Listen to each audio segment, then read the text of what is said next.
Тема сегодняшнего занятия, да, по преградам, по нарушениям гордыни.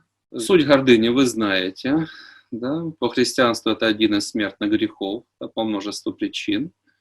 Ее основы вы тоже знаете. Самый умный, там, самый правильный, самый заслуженный и так далее. Основное, что будет интересовать, это как бы серьезные последствия. Да? Смертный грех, я лучший. Основные проблемы, связанные с гордыней, состоят в чем? Да? Человек считает, вот он, да это он чего-то достиг или он-то такой-то. В чем здесь сразу закладываются основные ошибки? Да? То есть человек, когда говорит «я», и имеет в виду именно «я» — это только «я», да, он сразу начинает забывать, игнорировать и разрушать основные позитивные связи. Какие? Я и Бог, да, потому что и энергию для жизни на каждый день тебе дают свыше. И когда человек шел тем или иным результатом, да, ему же помогали, начиная от сотворения души, там, по множеству воплощений, тебя вели по ступенькам вверх. В этой жизни тебе помогали идти к определенным вершинам. И когда человек говорит «все в сад», ну, он не прав. Да, поэтому гордыня – это разрушение связи с Богом, это раз. И это всегда заканчивается плохо. Если человек это забывает, конечно, это печально. Это раз. Второе – это связь с людьми. Связи, вернее, с людьми.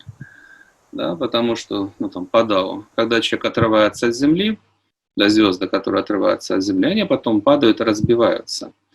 То есть, что бы человек не сделал, чего бы он не достигал, если он адекватный, вменяемый, благодарный, да, справедливый, он всегда должен помнить, благодаря кому ты, собственно, таким стал.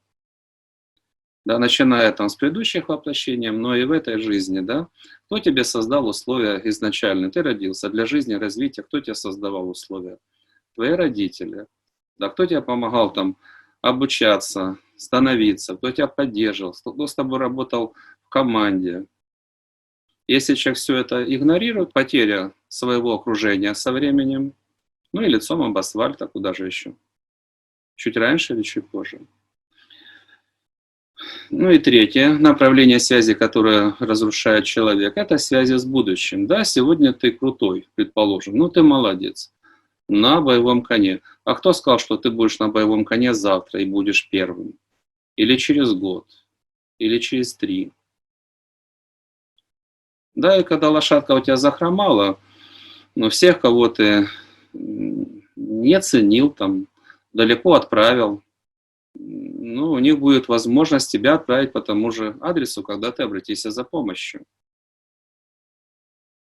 Да? Это желательно понимать. Поэтому гордыня – это разрушение связи с Богом, с людьми и со своим будущим. 4 основных направления, как гордыня отрабатывает в минус, да, по решениям, по действиям. Первое направление – то, что касается критики. Да, то, что касается критики. То есть гордыня самый лучший друг, кто-то критикует. Да? К чему это приводит? Да? Само по себе гордыня и критика. Что это? Восприятие критики болезненное. Человек считает, что он всегда прав. Да? Критических замечаний быть не должно. И поэтому, когда он слышит критику в свой адрес, у него возникает несколько сценариев его дальнейшей судьбы. И все они поганые, эти сценарии. Сценарий номер 1. Ой, как мне больно. Покритиковали, человек сломался внутри, сошел с дистанции. Почему? Болезненное восприятие. Второй вариант. Ах, так, я ухожу. Шел к цели. Прошел, куда бы ты ни дошел, все равно это часть пути. Прошел там кусочек, половину, плюс-минус, или только вышел на широкую дорогу. Ах, так, я ухожу. И что? Ушел ты от своей цели, от своей команды. И что? Вот человек, если он выпадает из процесса, у него есть шансы точно так же себя легко реализовать в другом процессе. Ну, по крайней мере, во многих случаях вернуться на те же позиции года нужно. Да? Поэтому итоги, они как бы печальные. Да, или сломался, сдулся, сдался, ушел. Или начал мстить. Начал мстить, значит, где-то приступил закон, ну, неважно, там, прибил конкурента, побил конкурента. Ну, во многих случаях тоже твоя песенка спета. Важно, чтобы человек был настроен на критику, чтобы в нем была обратная связь, и чтобы он правильно различал, что за источники информации, для чего они существуют, и как этим наилучшим образом воспользоваться. Если же он не слышит критической информации, кто не слышит слов, того будет бить, ну что, кармическая дубина, а что будет еще бить? Еще лучше, конечно, когда человек регулярно спрашивает у своих покровителей, что не так, что можно улучшить, да, и слушает их критические замечания, и предотвращает то, что еще не произошло. Да, потом следующая ступенька восприятия, он смотрит изменения настроения, взглядов, там, интонаций. Да. Ну, дальше он слышит слова. Да, потом уже происходят события. Но если человек, да, поглощенный гордыней, он ничего не слышит, он не хочет слышать критическую информацию, он хочет слышать хвалебные речи. Кто не может слышать критику, тот не способен расти. В подавляющем большинстве случаев.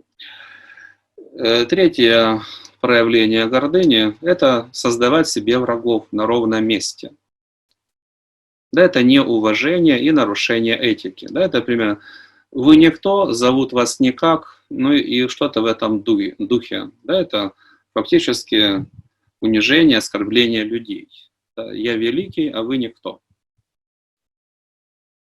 И люди, которые могли бы быть союзниками или которые были союзниками, они становятся противниками. Они или уходят, и человек теряет свою команду, или начинает ему мстить. Почему? Ну, потому что товарищ тоже гордыня понесла, и с головой тоже перестает дружить. И четвертое направление, где гордыня ставит подножку, это когда побеждают другие. Там, скажем, вы надеялись на повышение или на победу, неважно, там, в том или ином конкурсе, поединке, неважно, должны были победить, а побеждает другой человек. Да, какие варианты поведения? Да, есть вариант поведения неадекватный. Я обиделся, и должен был я быть первым. Все, я ухожу. Потеря цели, потеря команды.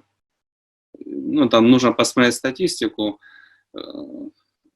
Какой процент людей вот переходит на аналогичную позицию по своей судьбе? Ну, в любом случае, чаще всего это меньший процент, да, потому что ты выстраиваешь взаимоотношения, ты становишься специалистом в какой-то сфере, да, ты как бы себе делаешь там репутацию, квалификацию.